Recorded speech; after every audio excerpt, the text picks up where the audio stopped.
ہمارے ساتھ موجود ہیں پاکستان تحریک انصاف کے سیکرٹری جنرل جناب سلمان اکرم راجہ صاحب۔ راجہ صاحب بہت بہت شکریہ۔ سب سے پہلے جو اس وقت ملک کی صورتحال ہے اس کے حوالے سے سوال یہ ہے کہ سیلاب کے باعث ہر طرف تباہی پھیلی ہوئی ہے، خاص طور پہ پنجاب کے بہت سے علاقے جو ہیں وہ زیر آب ہیں، لیکن نظر یہ آ رہا ہے کہ اس سیلاب کے باوجود جو حکومت اور پاکستان تحریک انصاف کے درمیان جو کشیدگی ہے وہ کم نہیں ہو پا رہی، اور بظاہر تو فیڈرل منسٹرز جو ہیں وہ یہ کہتے ہیں جی کہ ہم اپوزیشن کو ساتھ لے کے چلنا چاہتے ہیں۔ عطاءاللہ تارڑ صاحب بھی یہی کہہ رہے تھے تھوڑی دیر پہلے ہمیں کہ ہم جناب ان کو ساتھ لے کے چلنا چاہ رہے ہیں، لیکن کیا وجہ ہے؟ آپ کو کیا لگتا ہے کہ اس سیلاب کے باوجود پاکستان تحریک انصاف کہہ رہی ہے کہ ہم پارلیمنٹ کی جو سٹینڈنگ کمیٹیاں ہیں وہاں سے مستعفی ہو جائیں گے، تحریک چلائیں گے، تو یہ کشیدگی کم ہوتی ہوئی کیوں نظر نہیں آ رہی؟ دیکھیں، کشیدگی اس لیے کم نہیں ہو پا رہی کہ کوئی سنجیدگی نہیں ہے حکومت کی جانب سے۔ اس سب کے باوجود ملک پر ایک ابتلا کا دور ہے، سیلاب ہے، لوگ بے گھر ہیں، قیمتی جانیں ضائع ہو رہی ہیں، لیکن آپ دیکھیے اس کے ساتھ ساتھ جو حملہ ہے پاکستان تحریک انصاف پہ وہ بدستور جاری ہے۔ میری کل ہمارے صاحبزادہ حامد رضا جو سنی اتحاد کونسل کے سربراہ ہیں ان سے بات ہو رہی تھی۔ ان کی سیٹ جو ہے ناحق ان سے چھینی گئی ہے، ان کو ناحق نااہل کیا گیا ہے، 10 سال سزا دی گئی ہے، لیکن ان کے حلقے میں جو جبر کی صورتحال ہے، جس طرح یونین کونسل لیول پہ جبر ہو رہا ہے، لوگوں کو اٹھایا جا رہا ہے، مارا پیٹا جا رہا ہے، ان کے خاندان کے لوگوں کے خلاف مقدمے بنائے جا رہے ہیں، نوٹس دیے جا رہے ہیں، پراپرٹیوں کو کرک کیا جا رہا ہے، یہ سب کچھ سامنے رکھتے ہوئے ہی ہم نے فیصلہ کیا، عمران خان صاحب نے فیصلہ کیا کہ اس ڈھکوسلے میں ہم حصے دار نہیں بنیں گے، بائی الیکشن ہم نہیں لڑیں گے۔ ان کی نشست بالکل جیتی ہوئی نشست ہے، ان کی خاندان کے حوالے سے وہاں سیاست ہے جو کئی دہائیوں پر پھیلی ہوئی ہے، لیکن جو صورتحال اس وقت پیدا کر دی گئی ہے وہ اس بات کا تقاضا کرتی ہے کہ ہم ایک دو ٹوک فیصلہ کریں اور عوام کو بتائیں کہ یہاں کیا ہو رہا ہے۔ اسی طرح جو قومی اسمبلی کی کمیٹیاں ہیں، آپ دیکھیے ہیومن رائٹس کمیٹی کے سربراہ بھی صاحبزادہ حامد رضا ہیں، اور اس عرصے میں پچھلے 1.5 سال میں انہوں نے لاتعداد رولنگز دی ہیں۔ ملک میں جو اس وقت صورتحال ہے انسانی حقوق کی، آزادی اظہار کی، جان و مال کی، چادر چار دیواری کی، اس حوالے سے انہوں نے پولیس اہلکاروں کو طلب کیا ہے، لیکن ان کے احکامات کو ردی کی ٹوکری میں پھینکا گیا ہے۔ تو یہ ملک اس وقت مکمل طور پہ جبر کے تحت چل رہا ہے۔ کسی پارلیمانی کمیٹی، کسی جمہوری رویے کی کوئی اس وقت جگہ نہیں ہے اس ملک میں۔ تو ہم پاکستان کے عوام کے سامنے کھڑے ہیں، پاکستان کی عوام کو، اللہ تعالیٰ کو ہم جواب دیں ہیں، اور ہم بڑی وضاحت سے یہ کہہ رہے ہیں کہ ہم اس ڈھکوسلے کا، اس ایک مذاق کا حصہ نہیں بنیں گے۔ وہ نیشنل اسمبلی کی کمیٹیاں ہوں یا وہ ایک ایسا بائی الیکشن ہو جس کا نتیجہ پہلے سے مرتب کر دیا گیا ہے۔ تو سلمان اکرم راجہ صاحب، آپ کو لگتا نہیں کہ اگر آپ لوگ ضمنی الیکشن نہیں لڑیں گے تو اس کا تو فائدہ حکومت کو ہوگا، اور ان کے آدمی جو ہیں ان کے امیدوار جیت جائیں گے، اور اسمبلی میں ان کی جو عددی اکثریت ہے اس میں مزید اضافہ ہو جائے گا؟ دیکھیں، یہ فارم 47 کا دور ہے، مت بھولیے 8 فروری اور 9 فروری کی رات جو ہوا، جو ایک اندوناک واقعہ ہوا، یہ اس پہ کھڑا ایک نظام ہے، جھوٹ پہ کھڑا نظام ہے، لوٹ پر کھڑا نظام ہے۔ تو اس سے آپ کو توقع ہے کہ وہ بائی الیکشن فارم 47 کے علاوہ ہونے دیں گے؟ یہ صرف یہ چاہتے تھے کہ ہم شامل ہوں اس عمل میں، تاکہ دنیا کو یہ کہیں، اپنی خود فریبی میں خود مبتلا رہیں کہ ملک میں جمہوریت ہے، جمہوری عمل ہے، الیکشن ٹھیک ٹھاک ہو رہے ہیں، سیاسی جماعتیں ان الیکشنز میں حصہ لے رہی ہیں، جبکہ کچھ بھی ایسا نہیں ہو رہا۔ یا صرف ایک سراب ہے، اس کے پیچھے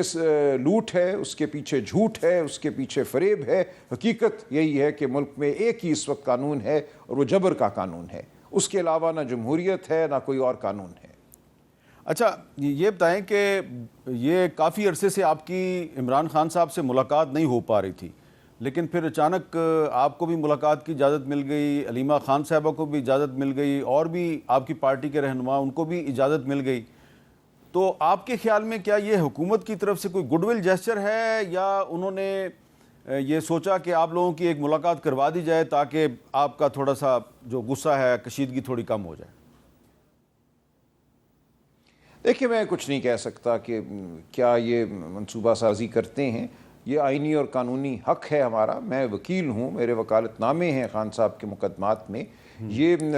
انسانی تاریخ میں شاید 1000 سال سے نہیں ہوا کہ کسی وکیل کو آپ عدالت میں داخل ہونے سے روک دیں۔ اسی طرح خاندان کے حوالے سے یہ مسلم اصول ہے کہ ایک کھلی عدالت کا کم از کم مطلب یہ ہے کہ خاندان کے لوگ وہاں موجود ہوں، ورنہ عام پبلک کو وہاں موجود ہونا چاہیے، جس کو یہ عام پبلک کہتے ہیں۔ ہم نے اسلام آباد ہائی کورٹ سے یہ فیصلہ لیا خان صاحب کے سائفر کے کیس میں کہ کھلی عدالت ہوگی، خواہ وہ اڈیالہ جیل کے اندر ہو، میڈیا کو وہاں آنے کی اجازت ہے۔ تو یہ گنے چنے میڈیا کے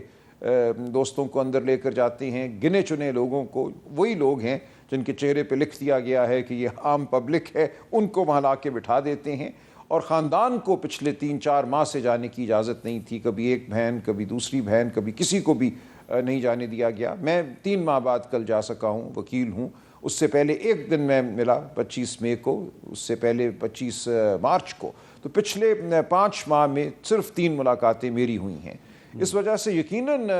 ہم پیدا ہو گئے، پارٹی کے اندر یہ ایک سوچی سمجھی منصوبہ بندی کے تحت انتشار پیدا کرنا چاہتے ہیں، لیکن ایسا نہیں ہوا۔ آج پارٹی میں سمجھتا ہوں پہلے سے کہیں زیادہ منظم ہے، پہلے سے کہیں زیادہ متحد ہے، اور کل کی میٹنگ نے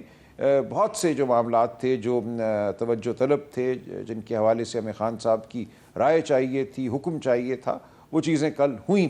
طے۔ اب اگر واقعتاً حکومت یہ چاہتی ہے کہ پی ٹی آئی کے وجود کو تسلیم کیا جائے بطور سیاسی جماعت، جو ہمارے حقوق ہیں عمران خان صاحب کے، بشرا بی بی کے حقوق ہیں بطور قیدی، وہ مانے جائیں، عدالت کو موقع دیا جائے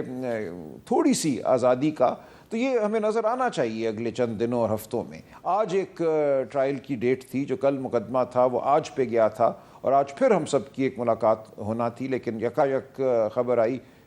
کہ وہ مقدمہ آج نہیں ہوگا، تاریخ منسوخ کر دی گئی۔ تو یہ عدالتی تاریخوں کو بھی ایک سیاسی حربے کے طور پہ استعمال کیا جا رہا ہے، بظاہر یہ نظر آتا ہے۔ سلمان صاحب، کیونکہ اب آپ کی ملاقات ہو گئی ہے عمران خان صاحب سے، اور آپ نے خود ہی بتا بھی دیا بعد میں کہ جی آپ نے ان کو اپنے استعفے کے فیصلے سے آگاہ کیا، لیکن انہوں نے آپ کا استعفیٰ جو ہے اس کو قبول کرنے سے انکار کر دیا، تو تھوڑی سی آپ تفصیل بتائیں گے؟ کیا اب ہم یہ سمجھیں کہ اب آئندہ آپ کبھی استعفیٰ نہیں دیں گے؟ دیکھیے، جو خان صاحب نے ہدایت کی ہے میں ان کا شکر گزار ہوں، جو انہوں نے اعتماد کا اظہار کیا ہے، تو میں انشاءاللہ کھڑا رہوں گا۔ میں بالکل ایک نظریے اور ایک اصول کی خاطر کھڑا ہوں، جہاں میں کھڑا ہوں لڑتا رہوں گا۔ مجھے جب بند کر دیں گے کسی عقوبت خانے میں یا جیل میں، تو اس وقت دیکھیں گے کیا صورتحال پیدا ہوتی ہے، لیکن جب تک مجھے آزادی حاصل ہے میں بولتا بھی رہوں گا، اور میں ہر جگہ جاؤں گا جہاں ابتلا ہے، جہاں لوگ مصیبت میں ہیں، وہ خواہ ہمارے مزدور ہوں فیصل آباد میں جو کئی ہفتوں سے وہاں ہڑتال کیے ہوئے ہیں، وہ سندھ کے ہاری ہوں جہاں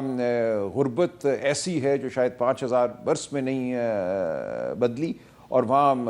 عمارت بھی ایسی ہے، محل ہیں، محلات ہیں اندرون سندھ میں، اور ان محلات کے سائے میں لوگ اس طرح زندگی جی رہے ہیں جو شاید وہ 5000 سال پہلے بھی نہ جیتے ہوں۔ تو یہ تمام وہ معاملات ہیں۔ بلوچستان ہم گئے، پھر جاؤں گا، وہاں جو معاملات ہیں، جو لوگوں کے پیارے گم ہو جاتے ہیں اور پھر گم ہوئے رہتے ہیں، اس وقت سب سے زیادہ ضرورت پورے پاکستان کی توجہ کی خیبر پختونخوا کو ہے۔ وہاں جو آفت آئی ہے اس کو ہم نے سب نے مل کر دور کرنا ہے، اس کا مقابلہ کرنا ہے۔ پورے ملک میں اس وقت سیلابی کیفیت ہے، تو یقیناً بطور قوم ہمیں متحد ہونا ہے، ہمیں اکٹھے ہونا ہے، اور پی ٹی آئی اس میں یقیناً اپنا رول ادا کرے گی۔ پاکستان کی یوتھ ہمارے ساتھ ہے، پاکستان کے وہ لوگ جو درد رکھتے ہیں پاکستان کے لیے، وہ ہمارے ساتھ ہیں، اور ہمارا فرض بنتا ہے کہ ہم آگے بڑھ کر اس موقع پہ پاکستان کی عوام کے ساتھ لوگوں کا دکھ درد بانٹیں۔